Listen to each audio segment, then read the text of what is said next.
My unicorns, welcome to episode 21. Now, the news has been a little bit sparse this week, but we have been leaked the PS5 specs along with some doomed PS VR2 news. Okay, Doomer. We will have a look at the controversy surrounding the new Star Wars remake and a little closer look at a cute little game called Snufkin, which was featured in our What's Coming Next in our episode 19. We will also see what is coming next, and remember, if you comment on any of the latest videos, you will have your chance to feature on another upcoming video. Let's get to it. Okay, my unicorns, first up we have the PS5 Pro specs that have leaked and some PSVR 2 news as well, rumoured to release sometime in late 2024, just in time for the holiday shopping season, because of course it was. The PlayStation 5 Pro version console is on its way, and just as a reminder guys, we are almost 3.5 years of PlayStation 5 already during this console generation, and not enough exclusives to date just yet. Most games were still made with the PlayStation 4 in mind. If anything, it feels like the PlayStation 5 is only getting started, and we need more of a focus on the software, aka the games, instead of focusing on hardware. We need games feeling like they are at the limit, but they are not. Look at the potato, the Switch, for God's sakes. Just look at it. Yeah, the PlayStation 5 can be stretched out for several more years. Let's get games. Now, recently some specs have been leaked and allegedly confirmed as of the middle of March. We won't truly know the effect of these specs until Sony tells us via confirmation and developers get their hands on this for their development kits. So while we are covering this today, we have to wave some red flags and remind people that all we currently have is very technical information limited to individual pieces of hardware that will be in the PlayStation 5 Pro and not how they will function as a whole. I have a feeling the PlayStation 5 Pro launch will be a lot softer than the previous generation with the PlayStation 4 Pro. Hey, I'm sure it will sell better than the PSVR 2, as Sony seems to have hit the pause button on production, as Bloomberg recently reported, due to the mass backlog of unsold units. Meta and Apple are running this space, and Sony seem woefully behind. Point and place, some people are reporting a 45% increase in precision performance based on the reported 33.5 teraflop single point precision compute compared to the PlayStation 5's current 10.28 teraflop spec. However, this spec alone cannot be directly compared without taking into account the architecture of the new AMD RDNA on the GPU. With this in mind, that 33.5 teraflops to the 10.28 teraflops report becomes something more like 17 teraflops to the 10.28 teraflops in reality. I told you, very technical, right? And a bit boring. Like, what the hell is a teraflop? Well, I'll tell you. The definition of a teraflop is a unit of measure for the calculating speed of a computer equal to 1 trillion floating point operations per second. What does that mean? I don't know! But after racking my smooth brain, it's ultra smooth by the way, for several hours, I figured out it has something to do with processing resolution and dark wizardry, that is ray tracing. So yes guys, let's find where he who shall not be named, and maybe he will help us with this. In layman's terms, and something my brain can truly understand though, with all these specs boil down to could result in a PlayStation 5 Pro with around 3 times the ray tracing processing power, possibly up to 4, suggestions of a removable disk drive, the ability to switch between standard and high CPU frequency rendering, and possibly up to 8K resolution output. But with nearly 9 months before the expected release, I am sure we will get plenty more leaks, followed by confirmation from Sony themselves in the meantime. Hey guys, if I can ask for a favor, most of you who watch my YouTube channel are not yet subscribed or press the like button. Trust me, it will help me out more than you know, and I aim to earn it. So please hit the like button to help the YouTube algorithm to promote my videos into the future and to see more gaming content and yours truly. Thank you for your time and your support. Now, on with the episode. Okay guys, Jesus Christ, we have a new contender for worst remake. I think top 5 worst remakes will be a future video on this channel, just as a heads up, following up from our top 5 of the best remakes. Click the card to watch that video after this one if you want. Hint hint, wink wink. Star Wars Battlefront Classic Collection from Asper Studios did not have a good debut, and that is putting it mildly. A new remastered disaster, ladies and gentlemen, as it joins the ranks of games such as Warcraft Reforged, The Secret of Mana, the Silent Hill HD Collection, and the GTA Trilogy. On its release, players were met with a myriad of bugs and 3 servers for each platform. Three, guys! Each server could accommodate 64 players each, so the other 99%, which was over 9,000 people at the time, so just had to wait and be patient. Oh no, many asked for a refund, because of course they did. Asper Studios did put out a statement to note that there were critical errors with their network infrastructure, which included servers not appearing in the browser, because of course they did. The collection currently sits with an overwhelmingly negative review average on Steam. The developer just released its first patch to counter a multitude of the aforementioned bugs, so at least they are doing something, and they are working on another update. You know guys, just keeping with the tradition of release it first, fix it later. A sad trend we have seen over the years. Just someone please bring me back to my retro times, like those in my retro review series, which you can find a sample of in the card above to watch after this video. I'll check the news and reviews playlist. Shameless plug. Sorry, not sorry. I love cute games, and I don't know do you do too, but I can tell you who also does, and that's my co-writer Matt. Hello Matt.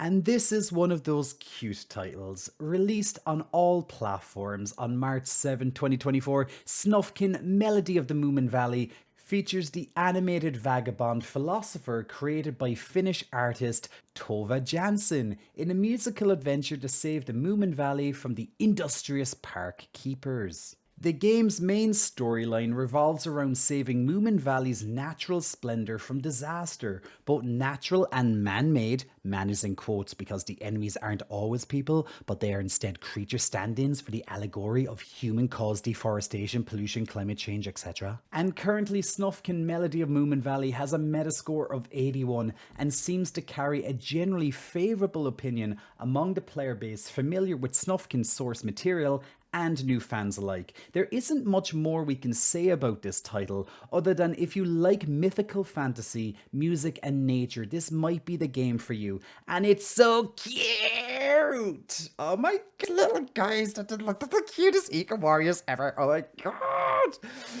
Okay, that's enough of me right now. Yeah. I'm just going to go off and play some Snufkin and When you think of video games, what usually comes to mind? Would you say Knorr? Do you even know who or what Knorr is or are? If you said no, that is alright. You likely have something with the branding of Knorr in your kitchen. They are a food products manufacturer, mostly with spices and dried soup mixes. Knorr recently partnered up with Twitch streamer Tyler Blevins, also known as Ninja, in a hashtag Mod the Veg campaign. What is this campaign about? Well, I'm glad you asked. Essentially, Knorr and Ninja are trying to get games that already include food items for status augments to include veggies among higher level augments. Pretty much what they are pointing out is that a common trend puts veggie based items as the weaker status effects augments, while meat based items make up the stronger status effects augments. As an example they used when pointing this out, that was consuming a hearty bean stew only gave you 65 plus HP augment to the character, while a grilled steak adds 552 augment to the character. Currently, there is a petition on Knorr's website that can be signed. While this sounds preachy, the ultimate goal is just to make veggies represented in gaming more to real-life benefits in terms of making them look less like the poor man's or noobish items, and also include them among the upper level and elite items, along with other items that would be in reality a much less healthier food choice. Additionally, it is a great way for an otherwise unrelated company to get some promo and ad time with the gaming community. And plus, with the reality of most millennial and Gen X gamers now approaching middle age, things like the newest spice blends and soup mixes can get us just as excited as the newest game releases. Well, almost. I hope you've been enjoying this show so far, so let's catch up and let's have a look at what's coming out in gaming this week. Alone in the Dark is the original survival horror from the early 90s. Yes guys, even before Resident Evil. Developed by Pieces Interactive, it could be Pisces, I'm actually not really sure. The game reimagines the 1992 version with a narrative set in the 1930s where players can play as one of two protagonists, Edward Carby or Emily Hartwood, as they make their way through the Deserto mansion. The emphasis appears to be focused on world building and exploration, rather than combat, which is being described as clunky. Are you afraid of the dark? Boo! Coming to PC and all consoles, bar the Switch, March 20th. Dragon's Dogma 2 is a sequel to the 2012 game developed by Capcom. And Capcom have rarely missed in the last couple of years. It's a third-person action RPG where players take on the role of a character called the Arisen, a hero marked by a dragon whom they must defeat. Caught in between geopolitical conflict between two kingdoms, you need to explore, take on quests, and fight a host of monsters while using allies called pawns, which are non-playable characters controlled by the AI. The game world is 4 times larger than the original and is a parallel world at that. If you were marked, would you be able to kill a dragon? Let's find out, shall we? Coming to PC and all consoles, bar the Switch, March 22nd. Rise of the Ronin is an action role-playing game developed by Team Ninja, which you may be familiar with Dead or Alive or even the Neo games. It is set in the Edo era in the mid-19th century, depicting the Boshin War, some of Japan's most darkest times, with story choices at key moments allowing you to side with or fight against various characters. You can affect the story. Combat features weaponry common during the Boshin War, such as katanas and firearms. You can also swap between 3 difficulty settings and play up to 3-player co-op. To Shogunate or Anti-Shogunate, that is the faction? Is it? Coming exclusively to PlayStation 5 on March 22nd. So yes guys, that means bar the Switch. Princess Peach Showtime is an action-adventure game by Good Feel and will be solely responsible for said feel. In her first solo outing since 2005, Peach is attending the Sparkle Theatre when the Sour Bunch appear and take over. It's up to Peach and a star named Stella to take on the baddies. Stella grants Peach many transformations, which players can take on throughout the game stages, such as Sword Fighter Peach, Detective Peach, Patissiere Peach, Kung Fu Peach, Ninja Peach, Cowgirl Peach, Figure Skater Peach, Dashing Thief Peach, Mermaid Peach, and Mighty Peach, each with unique abilities. Okay, that's enough Peach for now, Jesus Christ. Which dress will you be bringing and wearing to the ball? Coming to the Switch on March 22nd. Yes guys, the Switch has a game this time. My unicorns, thank you for watching till the end of the video. And first up in the comments, we have Jordan Mera, who says those 5-year games felt just like yesterday. And absolutely didn't they just, because even some of the games even much later than that, like 10 years ago, such as Dark Souls 2, for example. How is that 10 years ago already? But then again, Devil May Cry 5, how is that 5 years ago already? I'm telling you guys, we're getting too old. Time better stop now. And next up we have Recluse Mage saying Helldivers is such a fun game and I'm glad they have friendly fire enabled. It's not targeting teammates, it's just people way too used to having this realistic feature in their games. Those of us with a military background are enjoying the game because of those features, and that's in relation to the Helldivers 2 little fiasco going on with the stratagems. So Recluse, thank you for that. And third up in the comments, we're taking Director Key 718 saying, I'm a simple queer nerd. I see hairy muscle pecs talking about Dune and I click. Well, man, I'm glad I could be of service. Boing. Get in your comments, guys, and maybe they'll be featured in another episode. Until then, thank you so much for watching. Take care, and I'll see you very, very soon. Sláinte.